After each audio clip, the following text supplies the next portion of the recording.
Hey guys, welcome back. Today I want to talk with you about how you can use your framework to help your students understand where they are in the learning process.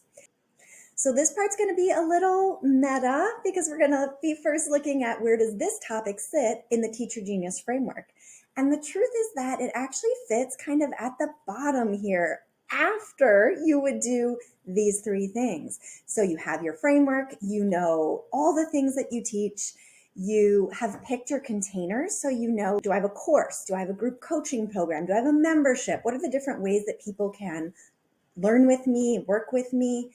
And you have outlined your curriculum. But when you're actually teaching the content, it's very helpful for people to know where they are in the process so that as they're learning, they can file the information in the right place. I'm going to show you three simple ways that you can do this. The first one is what I'm doing right now. I just have this little cursor and I'm showing you this content. What I'm talking about right now would come after you've done these other three.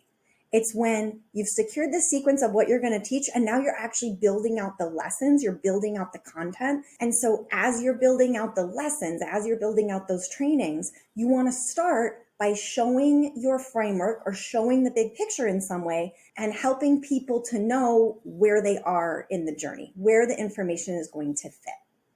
So here's an example using the Mindful Math Improvement pathway that I teach to the math coaches that I work with.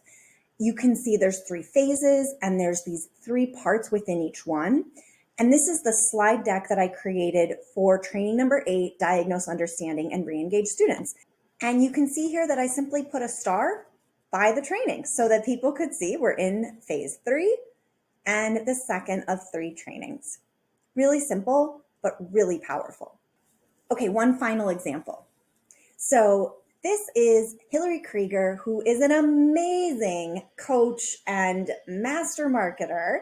I'm currently in her Marketing and Messaging Magic course and group coaching program.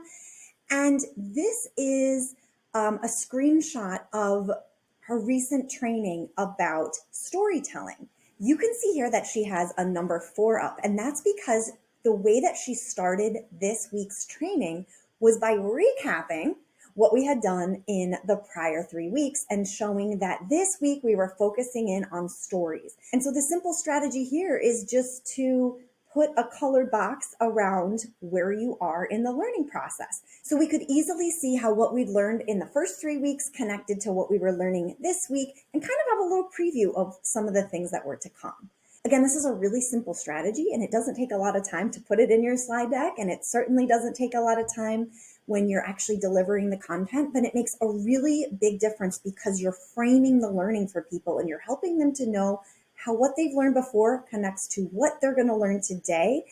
And it helps them retain the information, decrease overwhelm, and really truly start to understand how all the pieces fit together.